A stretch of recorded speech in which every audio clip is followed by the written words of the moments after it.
Imagine this. You consistently say yes to requests even when they drain your energy. Yes, yes, yes. You bite your tongue when someone insults you because you don't want to deal with the conflict. Over time, you become a simmering pot of resentment that shows up in snarkiness and low self-worth. These are just some of the outcomes of having weak boundaries. Today, I'm going to give you 5 signs that you need stronger boundaries. Number 1 is overcommitting or people-pleasing. An example of this is consistently agreeing to take on tasks when you feel overloaded. You may fear disappointing the person or fear that saying no will feel mean or withholding. We all have a narrative identity. This is the story about yourself that you have in your head that brings together your past, present, and future and gives you purpose.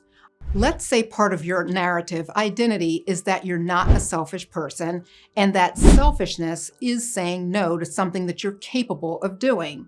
There are no unreasonable requests, and if you have the ability or skill to do something, there's no legitimate reason to say no. Saying no is denying others. You could believe this because this attitude was modeled for you by an authority figure or someone that you looked up to.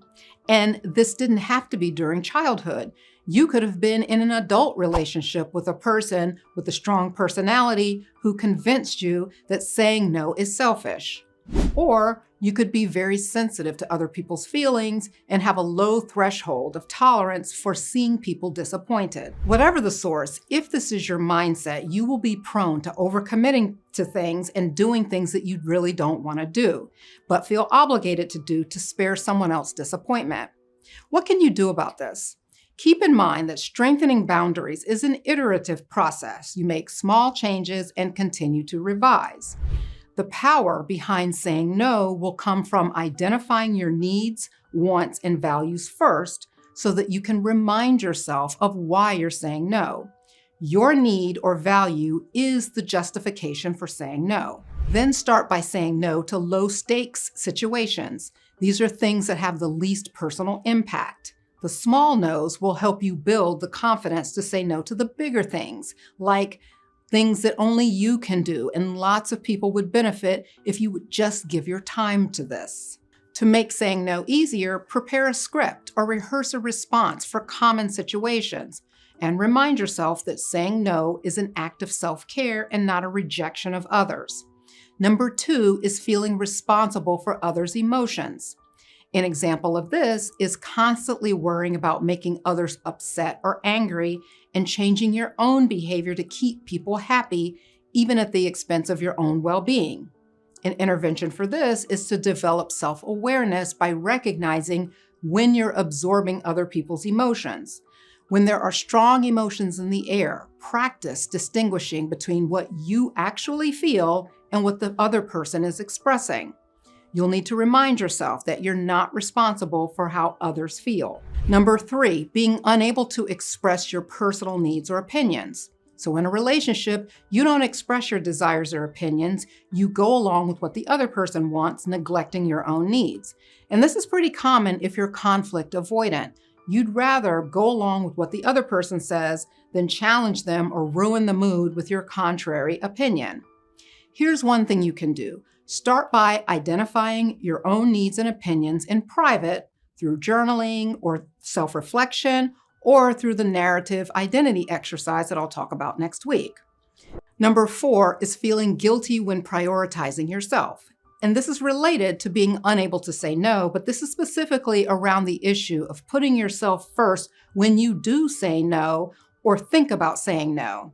An example is feeling a ton of guilt when you set aside time for self-care or personal interests.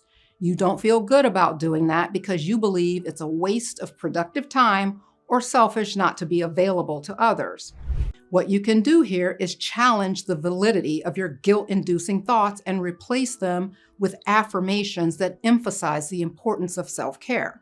Recognize that taking care of yourself enables you to be more present and supportive of others. Number 5 is sharing personal information too quickly or with the wrong people.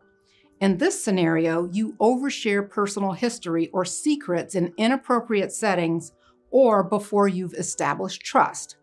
A solution here is to develop a checklist of what information you are comfortable sharing, with whom, and under what circumstances. To help you get started, here are some topics to think twice about before disclosing.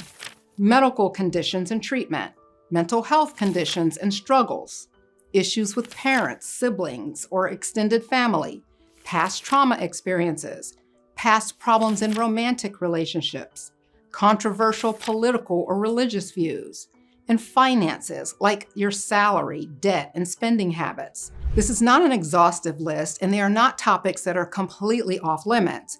They are topics that require you to read the room first because they may make people feel uncomfortable, judged, vulnerable, or overwhelmed, just to name a few emotions that these topics could evoke. If you have loose boundaries, you likely struggle to know what's too intimate too soon. And that's where pausing and thinking about these things can help you gain better control over what you share.